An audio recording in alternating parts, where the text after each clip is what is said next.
So hello guys, कैसे हैं आप लोग। उम्मीद है अच्छे होंगे, कुशल मंगल होंगे। तो दोस्तों, आज मैं एक टॉपिक पढ़ रहा था तो उस चीज़ के बारे में मेरा मन किया कि मैं वो चीज़ आप लोगों के साथ भी शेयर आउट करूँ। वो टॉपिक क्या है? शादी।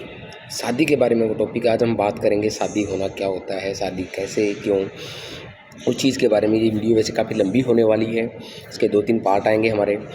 तो इसमें आज मैं सिर्फ वो चीज़ आपको साथ से साझा करूँगा जो हमारा शादी वाला दिन होता है, मंडप का दिन होता है, या जिस दिन हमारी शादी होती है, खाना होता है, वो सब चीज़ें, वो पहले की तैयारियाँ हमारे सब। तो दोस्तों, आपकी नज़र में शादी किसे कहते हैं? घर में काफ़ी चहल पहल हो, 7-8 दिन घर में चहल पहल रहे, काफ़ी सारे रिश्तेदार हैं उसको, या दारू पार्टी ज़्यादा हो उसको, या डीजे 2-3 दिन लगा रहे, दारू पार्टी चलती रहे उसको।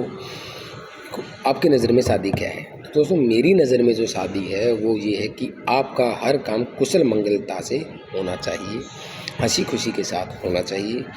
ठीक है, ये मैं टॉपिक आज क्यों चुना मैंने इस चीज़ के बारे में, बिकॉज देखो लोग क्या कहते हैं, लोग चुनते हैं कि भाई हम 7-8 महीने से तैयारी कर रहे हैं शादी की, घर में शादी हो रही है, शादी हो रही है, 20-25 पेटी दारू की लग जाती हैं, वही कार्ड छपवाते हैं, डीजे बुक होता है, ढोल बुक होता है, हलवाई बुक होता है, टेंट हॉल है, बहुत सारी चीज़ें बुक होती हैं। तो उसके चक्कर में सबसे बड़ा हमारे 7-8 महीने तो हमारे ख़राब हो ही रहे हैं, उसमें टाइम लग जाती है। लेकिन जब बात आती है 7-8 महीने की तैयारी की, कि हमने 7-8 महीने से तैयारी कर रहे हैं, जब पंडित उसको मंत्रोच्चारण शुरू करते हैं, हवन यज्ञ स्टार्ट करते हैं, तो वो कोई चीज़ मांग लेते हैं। तो कि भाई जैसे सुपारी दे दो, कोई नाला दे दो, या कोई भी आइटम लगा लो, अब उसमें कोई लौंग इलायची है, या वो कोई हवन से रिलेटेड कोई सामग्री है, तो वो जब मांगते तो कहते हो वो तो भूल गए। तो यार एक चीज़ बताओ, जो ज़रूरी काम था वो तो आप भूल गए। 7-8-10 महीने से आप कह रहे हो कि आप तैयारी कर रहे थे, लेकिन वो क्या हुआ उस तैयारी का कि वो तैयारी तो नहीं हुई आपकी। और आपने कहते रहे तैयारी होगी, तैयारी होगी, हम ये कर रहे हैं, हम वो कर रहे हैं, जो ज़रूरी चीज़ थी वो। देखो, मैं आप लोगों को ये नहीं कह रहा कि आप शादी के अंदर अपना दारूबाजी, ये हुड़दंगबाजी, डीजे दिखावा मत करो। वो देखो, हर किसी की अपनी लाइफ होती है, अपना जीने का तरीका होता है, अपनी अपनी चीज़ें होती हैं, हर किसी का खुशी मनाने का एक अपना तरीका। वो करो, ज़रूर करो, अच्छे से करो अगर आपको पसंद है तो। लेकिन वो काम जो हमारे ऋषि मुनि कहते थे, या हमारे बड़े बुजुर्ग कहते आए हैं, पहले काम वो करो जो सबसे ज़रूरी है। आजकल हम शादी में मोटा पैसा खर्च कर देते हैं, चाहे कर्जा हमें लेना पड़े, चाहे बैंक से लोन लेना पड़े, दिखावा हमने करना पड़ता है। पहले क्या होता था, शादी एक छोटी सी गली में भी हम अपना टेंट लगा के कर लेते थे, एक प्लॉट में लगा के। अभी आजकल दिखावा ज़्यादा हो गया कि भाई नहीं, बड़े से बड़े, भाई मेरे को उसमें टेंट हाउस में शादी करना है, बड़े से बड़े बैंक्वेट हॉल में जाना है, भाई उसका इतना लाख लगा है, मेरा इतना लाख लगेगा, और उससे ज़्यादा कर्जा हो जाता है बिना वजह की। दिखावा सिर्फ इस वजह से, इसके अलावा कुछ नहीं। मैं तो नहीं मानता, दिखावा ही है, उसके अलावा कुछ नहीं है। बिकॉज उस दिखावे के चक्कर में आप अपनी लाइफ ख़राब कर रहे हैं, दिखाने के चक्कर में, रिश्तेदारी को दिखाने के, यार दोस्तों में दिखाने के लिए, आसपास गांव में, अपने शहर में, गली में, अपने सब कुछ यार दोस्तों को दिखाने के लिए, आपके जानने पहचानने वालों को दिखाने के लिए आपने वो दिखावा किया। आपने इतनी मेहनत की, इतना पैसा बर्बाद किया, इतना वो किया, दिखावे। लास्ट में क्या होता है, हमारे हरियाणा में कहावत है कि खा पी के पीछे पे हाथ फेर के ना कहते के था नारा ढू। लास्ट में क्या होता है, आपने इतना मोटा पैसा खर्चा, कुछ कोई लोग गोलगप्पे पानी में कमी निकाल देता है, कोई चाउमीन में कमी निकाल देता है, कोई किसी चीज़ में कमी निकाल देता है। ये लोगों की आदत होती है खा पी के कमी निकालने की। तो उस चीज़ का मैं नहीं मानता कि फ़ायदा है। करो, अच्छे से करो, ठीक है। वो सबसे ज़रूरी आइटम है उस चीज़ में कि भाई जो भी आप अपना कर रहे हैं, आपकी अपनी खुशी आपको उस चीज़ में मिली है तो वो आपको करनी भी चाहिए। तो दोस्तों, हम बात कर रहे हैं वही शादी वाली बात कि अपना दिखावे करने के लिए। सेम वही पंडित जब उसकी चीज़ के बारे में पूछता है, भाई ये सामान दे दो, वो चीज़ नहीं आती है। आप शादी में क्या करते हैं, आप 6-7 घंटे डीजे पे नाचने में लगा देंगे, 2 दिन पहले पार्टी शुरू कर देंगे, 20-25-30 पेटी दारू की लगा देंगे, पैसा उड़ाने में लगा देंगे, खाने की मोटी मोटी स्टॉल्स बनवा देंगे।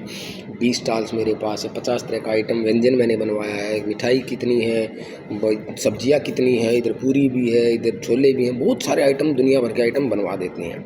मोटा पैसा उसमें हम खर्च कर देते हैं।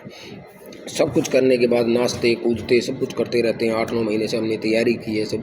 जब फिर बात आती है वही पंडित वाली बात पे, मान लो फेरों की बात आ गई, हवन यज्ञ की बात आ गई, कोई भी चीज़, तो वहाँ बोलते पंडित जी जल्दी कीजिए, पंडित जी जल्दी जल्दी जल्दी कीजिए। पंडित को क्या फ़र्क पड़ रहा है कि जब आप लोगों को नहीं पड़ रहा है तो जी वो एक बार बोलेगा आपको जी नहीं इसमें टाइम लगेगा, लेकिन फिर कोई ना कोई फिर पीछे से आवाज़ लगाएगा, इसको तो पैसे बनाने हैं, इसको तो ऐंठना है। भाई एक चीज़ और सोचो, उसको पैसे नहीं बनाने, उसकी तो आजीविका यही है। आपने इतना पैसा वहाँ खर्च कर दिया बिना वजह के, दिखावे में, दारू में, डीजे में, फालतू के चौचलेबाजी में, दिखावे में, तो क्या थोड़े से पैसे देने में आपका क्या हर्ज हो गया कि उसको जो अच्छा काम है, जो ज़रूरी काम है, वो काम करने में आप झिझक रहे हैं, कर नहीं रहे हैं, जल्दबाजी कर रहे हैं। जबकि ऋषि मुनि हमेशा कहते हैं, बड़े हमारे हमेशा कहते हैं, जल्दी का काम शैतान का। हमेशा जिस काम में आप जल्दबाजी करोगे वो काम हमेशा शैतान का होता है। यही कारण है जब आप बोलते हैं कि शायद, इसलिए यही कारण है वो पंडित पूरा नहीं करवा पाता है, उसमें फिर आप कमी निकालते हैं पंडित की, चाहे वो हमारी साइड है, कुछ भी है, वो ना होने की वजह से बहुत सारे लोगों की शादियाँ टूटते हैं। ये एक धार्मिक कारण भी है शादियाँ टूटने का, उनकी बनती नहीं है, कोई चीज़ आ गई जो पहले हम कुंडलियाँ मिलाते थे, वही सब चीज़ें हैं।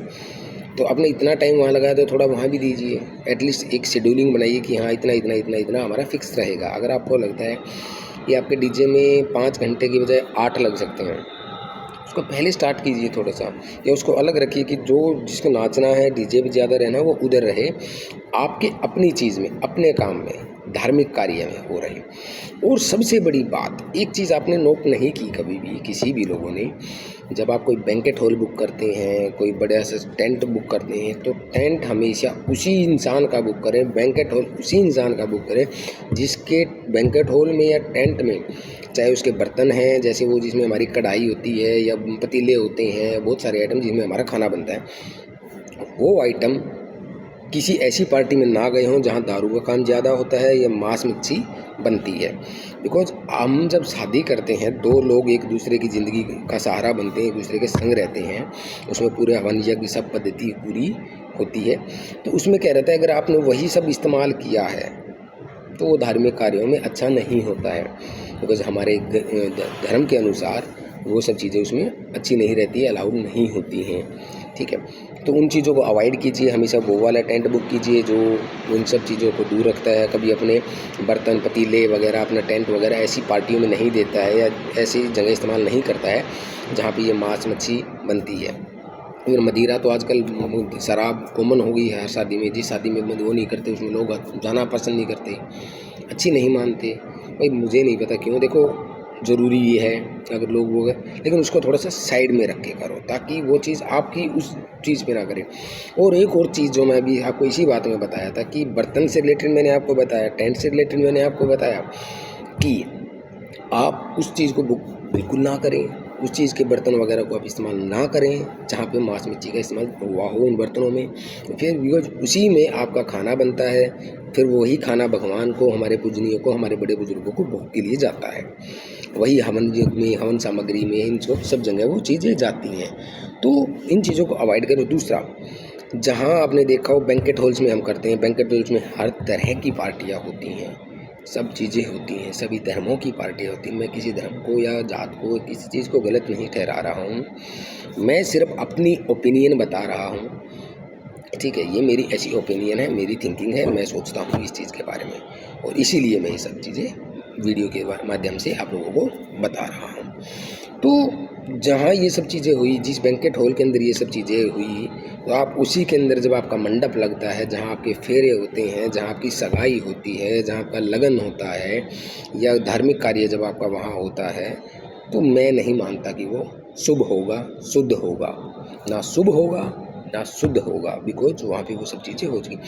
तो हमेशा हमें अपने धार्मिक कार्य वहाँ करने चाहिए जहाँ ये सब चीज़ें ना हुई हों, जहाँ शुद्धता का प्रतीक हो। पहले क्या होता था, जब शादियों में इस तरीके का हवन यज्ञ का इसमें होता है, और आज भी बहुत सारी शादियों में मैंने एक चीज़ नोट की है, देखी है, शायद आप लोगों ने भी देखी हो, नोट की हो। अगर नोट नहीं की तो प्लीज़ एक बार इस चीज़ पे ध्यान देना कि ये चीज़ क्या, मैं आपको बताया क्या ऐसा हुआ था, शायद आपको याद भी आ सकती है या आप आगे नोट इस चीज़ को कर पाएंगे। वो क्या है, जब आप बैंकेट हॉल बुक करते हैं तो वहाँ आपको जब हवन की बारी आती है, मंडप की बारी आती है, फेरे लगन सगाई की बात आती है, तो बड़े बुजुर्ग क्या बोलते हैं कि ये फेरे हमारे घर पे होंगे जी, हमारे घर पे होंगे, फेरे घर में अच्छे होते हैं, खुली छत के आसमान के नीचे फेरे होते हैं, बिकॉज भगवान वहाँ आशीर्वाद देने आते हैं। वो क्यों होता है? वही बिकॉज उनको ये पता होता है उनका घर वहाँ उस वातावरण में शुद्ध है, बिकॉज वो घर में पूजा पाठ भी करते हैं, मांस मदिरा वहाँ अवॉइड करते हैं, वो उस चीज़ में इस्तेमाल नहीं करते हैं। और बैंकेट हॉल में उस टाइम पे मांस मदिरा का इस्तेमाल हुआ है, लोगों ने खाया है, पिया है, पैसा बर्बाद किया है, ठीक है, सब चीज़ें होती हैं। तो उन चीज़ों को अवॉइड करने के लिए बहुत सारे लोग डायरेक्टली ना बोलकर वो बोलते हैं कि फेरे, ये लगन सगाई, ये धार्मिक कार्य जो है हमारी शादी का, हमारी पार्टी का, हमारे फंक्शन का, वो हमारे घर पे हो। उसका सबसे बड़ा कारण यही है। तो शायद आप लोगों को याद आ गई होगी, ये चीज़ आपने नोट की होगी, देखा होगा आपके घरों में, आपके रिश्तेदारी में, दोस्तों में। तो जब यहाँ की आपने शादी देखी होगी तो उसमें यही होता है कि बैंकेट हॉल में अपना सारा प्रोग्राम हुआ है, खाना पीना सब चीज़ आपकी वहाँ हुई है, लेकिन शादी के फेरे वाले टाइम आप घर पे आ जाते हैं, फेरे घर पे होते हैं, लगन घर पे ज़्यादा होते हैं। वो यही कारण है कि वहाँ का वातावरण, वहाँ की मिट्टी, वहाँ सब चीज़ शुद्ध है, उनका घर शुद्ध रहा है। बहुत सारे लोग हैं जो घर में मांस मदिरा का इस्तेमाल करते हैं, लेकिन वो शुद्धता का भी प्रतीक बनते हैं, धार्मिक कार्यों में इन सब चीज़ों को अवॉइड करते हैं। यही वजह है कि वो अपने घर को इस चीज़ के माध्यम के लिए इस्तेमाल करते हैं। तो बैंकेट हॉल में ये सब चीज़ें क्यों नहीं होनी चाहिए? वो इसीलिए कारण नहीं होनी चाहिए। पहले क्या होता था कि लोग अपने घरों में करते थे, अभी भी बहुत सारे कर रहे हैं, जो मैंने आपको अभी बताया, गौशाला में जाके करते थे, मंदिरों में जाके करते थे, बिकॉज वहाँ का वातावरण अलग होता है, शुद्ध होता है। भगवान जी जो हम जब फेरे होते हैं, लगन, कोई भी धार्मिक कार्य होता है, तो हमारे बड़े बुजुर्ग, हमारे पूर्वज जो इस दुनिया में नहीं होते, या हमारे देवतागण या हमारे भगवान, तो वो सब हमें आशीर्वाद देने के लिए आते हैं जब हम उसका आह्वान करते हैं, यज्ञ शुरू करते हैं और पूरा करते हैं, जब उनकी पूजा अर्चना हम करते हैं, तो वो सब हमें वो देते। तो सोचने वाली बात दोस्तों यही है, जब हम ऐसी गंदी जगह, मान लो गंदी तो इस मामले में होगी, मैं ये नहीं बोला कि हर कोई बैंकेट हॉल ऐसा गंदा है कि कोई आप मेरी बात को नेगेटिव ना लें, मतलब ऐसी जगह जहाँ मांस मदिरा का इस्तेमाल हुआ हो, गलत कार्य ऐसे हुए, तो मेरा फ़ोन मेरा गिरा दोस्तों, तो शायद कुछ डिस्टर्बेंस रही। मैं कोशिश करूँगा इस चीज़ पार्ट को कट करने की, बट कोई नहीं, नए हैं हम, देखेंगे। तो जहाँ ऐसी चीज़ें हुई हमें वहाँ को हमें अवॉइड करना चाहिए, बिकॉज हमारे देवतागण, हमारे भगवानगण वहाँ नहीं आते हैं। हम अपने घर में भी जो अपना पूजा स्थल रखते हैं ना, वो इसीलिए रखते हैं। तो शादी में ये सब चीज़ें नहीं होनी चाहिए, नहीं करनी चाहिए। आपके घर में कोई फंक्शन है, कोई आपके बच्चे का जन्मदिन है, लड़के का हो या लड़की का हो, किसी भी का हो, तो वहाँ पे इन मांस मदिरा का इस्तेमाल, शराब का सेवन, ये सब चीज़ें ना ही करें, बहुत अच्छा रहता है। पंडित को उसका पूरा टाइम दें, उसको बोलें कि आप अच्छे से अपना पूरा कार्य कीजिए जो आपको लगता है। उनसे बार बार लिस्ट लें, चाहे आपको 4 बार लेनी पड़े, चाहे 10 बार लेनी पड़े, कि सर मुझे अपना, पंडित जी अपना सामान मुझे बता दीजिए कि कोई कमी ना हो। सामान थोड़ा एक्स्ट्रा आ जाए गलत नहीं है, कम ना हो।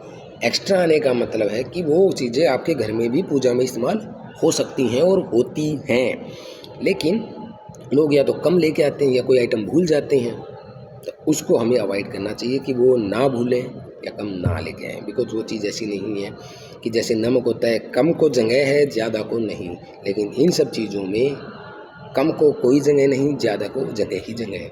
क्यों? वो घर में इस्तेमाल हो जाएगी, किसी दूसरे कार्य में इस्तेमाल हो जाएगी कहीं ना कहीं। और सबसे बड़ी बात, पंडित को पूरा समय दें आपके विवाह स्थल में, आपके विवाह के टाइम पे, और सब चीज़, कोई भी आपके धार्मिक अनुष्ठान के टाइम पर, मतलब धार्मिक अनुसंधान के टाइम पर, धार्मिक कार्य के टाइम पर, थोड़ा सा ज़बान फिसली, पूरा नहीं बोल पाया मैं, बिकॉज कई बार होता है कि कोई शब्द हमें उठता है, तो हम कंटिन्यू करते हैं दोस्तों। तो उनको पूरा समय दें, उनको इवन दक्षिणा भी पूरी दें, बिकॉज आपने इतना पैसा हर चीज़ों में खर्च किया है, उनकी तो वो आमदनी है यार, उनके बच्चे इसी चीज़ से पढ़ते हैं, लिखते हैं, पैसा इसलिए वहाँ भी ज़रूरी है, ठीक है। आमदनी उनकी यही है कि वो पंडिताई का काम करते हैं, मालूम मैं भी हूँ, तो इसीलिए सब चीज़ें मैंने देखी हैं, महसूस की हैं। जब हम कोई हवन यज्ञ करते हैं तो हमें दक्षिणा के नाम पे 500-700 रुपये मिलते हैं। तो आप भी सोच के चलें, हमें क्या हर रोज़ हवन हमें मिलता है? नहीं मिलता। हमारी आजीविका यही है।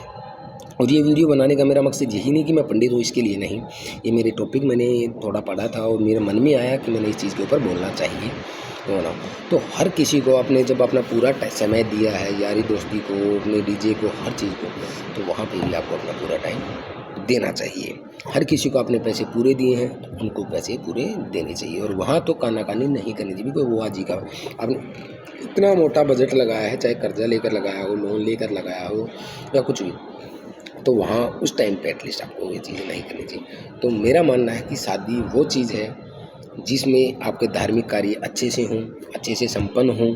आपकी जो लगन सगाई और उसका कार्य वो आपके या तो घर पे हो या कहीं गौशाला में हो या कहीं और अच्छी पवित्र जगह मंदिर में हो, ऐसी जगह हो। तो उसके लिए दोस्तों सॉरी दोस्तों, कुछ डिस्टर्बेंस की वजह से मुझे वीडियो पॉज करनी पड़ी और मैं साथ में था, तो उसको हम आगे कंटिन्यू। तो इन चीज़ों का दोस्तों हमें अपने गाइस बहुत ध्यान रखना चाहिए। और विवाह यही है, हमारा हर काम संपन्न हो, पूर्ण तरीके से हो, अच्छे से हो, धार्मिक कार्य हमें अच्छे से करने चाहिए। तो आगे नेक्स्ट पार्ट भी हम इस वीडियो का बनाएंगे, उसमें देखते हैं हमारा क्या हो सकता है। ठीक है दोस्तों, मिलते हैं मेरी नेक्स्ट वीडियो के अंदर।